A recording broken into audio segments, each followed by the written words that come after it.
ഇന്നൊരു 4 മണി പലഹാരമാണ് ബ്രെഡ് പൊരിച്ചത്, sweet version. ഇത് സാധാരണ എല്ലാവരും വീട്ടിലുണ്ടാക്കാറുള്ളതാണ്. അതിന് ഒരു പ്രത്യേക ടേസ്റ്റ് വരുത്താനും ഒരു സോഫ്റ്റ്നെസ് വരുത്താനും വേണ്ടി ഒരു ടിപ്പും കൂടെ പറയുന്നുണ്ട്. സ്കിപ്പ് ചെയ്യാതെ കാണണേ കേട്ടോ. നമസ്തേ, ഞാൻ ധന്യ. ഇത് വെജ് കേരള. ബ്രെഡ് എടുത്തിട്ടുണ്ട് ഒരു 6 എണ്ണം. അധികം എയറി അല്ലാത്ത ബ്രെഡ് എടുക്കണേ. എന്തുകൊണ്ടാ വെച്ചാൽ ഇല്ലെങ്കിൽ നമ്മൾ ബാറ്ററിൽ മുക്കുമ്പോൾ അത് പൊട്ടി പൊട്ടി പോകും.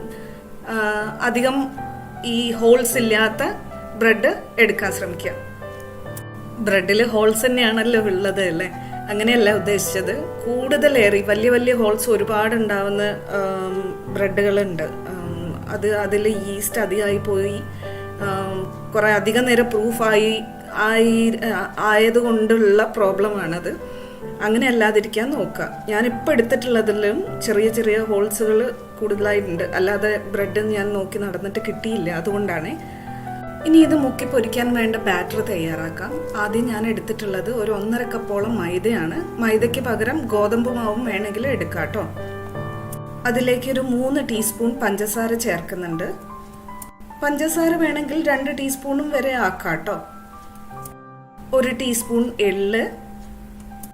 ഇനി അടുത്ത് നമ്മൾ ഇതിലേക്ക് ചേർക്കാൻ പോകുന്നത് പാൽപ്പൊടിയാണ്. അത് സാധാരണ ആരും ചേർക്കാറില്ല. പക്ഷേ പാൽപ്പൊടി ചേർക്കുന്നത് കൊണ്ട് മാവിന് ബ്രെഡ് ഉണ്ടാക്കി കഴിയുമ്പോൾ ഒരു ചെറിയൊരു നല്ലൊരു മിൽക്കി ടേസ്റ്റും കിട്ടും. നല്ല സോഫ്റ്റ് ആയിട്ട് ഇരിക്കുകയും ചെയ്യും.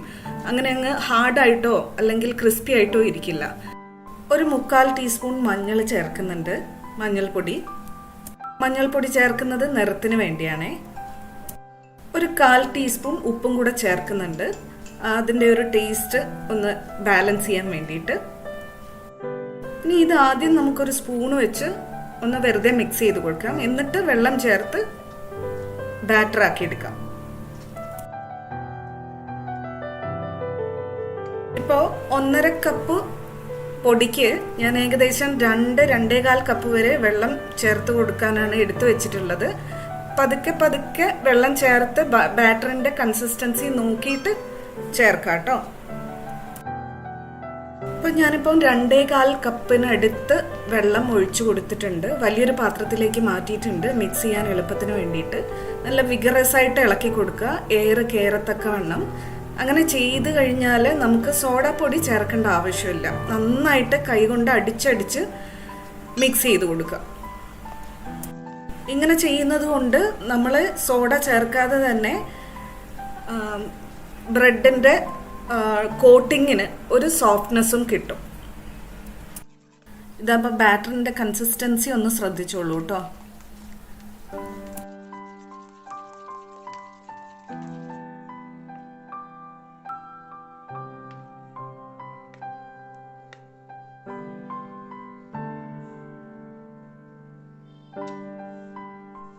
ഇനിയിപ്പോൾ നമുക്ക് ബ്രെഡ് ട്രയാങ്കിൾസ് ആയിട്ട് മുറിച്ചു വയ്ക്കാം. 6 ബ്രെഡിൽ നിന്ന് 12 ബ്രെഡ് പൊരിച്ചതിനുള്ള പീസസ് കിട്ടും, ട്രയാങ്കിൾസ് കിട്ടും.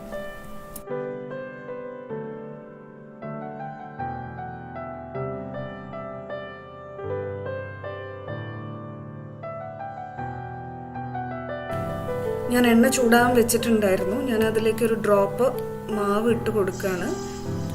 അത് പെട്ടെന്ന് പൊങ്ങി വന്നിട്ടുണ്ട്. അപ്പം എണ്ണ പാകത്തിന് ചൂടായി എന്നാണ് അർത്ഥം. മുന്നേ പറഞ്ഞിട്ടുണ്ട്, ഒന്നുകൂടെ പറഞ്ഞു എന്നേ ഉള്ളൂ.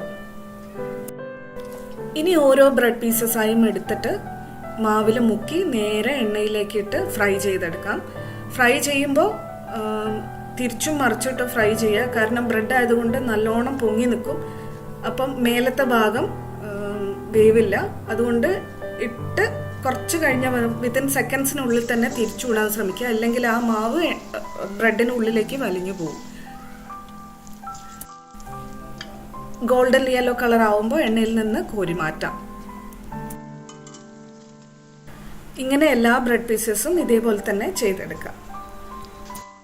ഈ ബ്രെഡ് പൊരിച്ചതിൻ്റെ സ്വീറ്റ് വേർഷനോട് എനിക്ക് എപ്പോഴും ഒരു കോമ്പിനേഷൻ, ഒരു ഡിപ്പായിട്ട് തോന്നിയിട്ടുള്ളത് നമ്മുടെ മിൽക്ക് മെയ്ഡാണ്.